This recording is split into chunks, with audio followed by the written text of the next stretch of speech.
This is KMTV 3 News Now.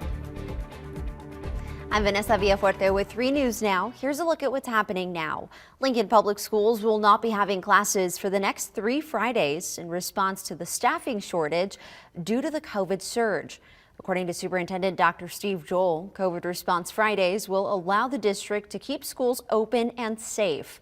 He says the staffing shortage has increased rapidly and it's creating challenges at every department. The staffing shortage isn't just affecting teachers, but social workers, administrators, catering, and more. Students will not have school Friday, January 21st, January 28th, and February 4th, but schools will still be open. Teachers will be working to catch up on planning and help students who have been falling behind.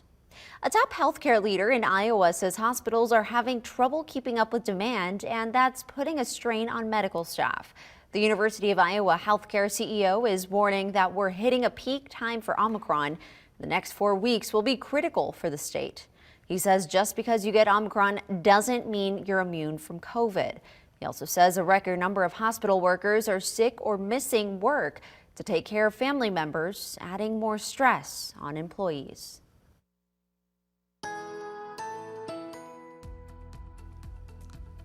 And I'm 3 News Now meteorologist Chris Swain. Temperatures drop back to the teens overnight. Snow continues after midnight into early Saturday morning.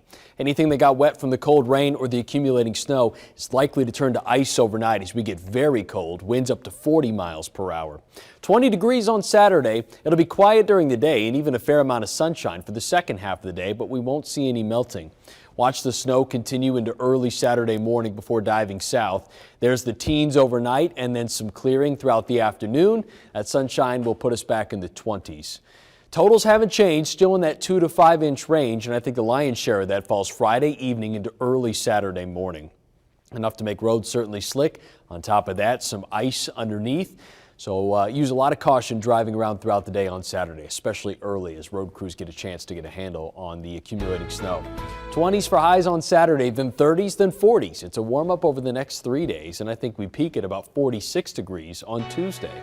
Partly cloudy skies, very isolated chance on Thursday, but it is another shot of cold air with overnight lows in the single-digit range and highs in the 20s and 30s.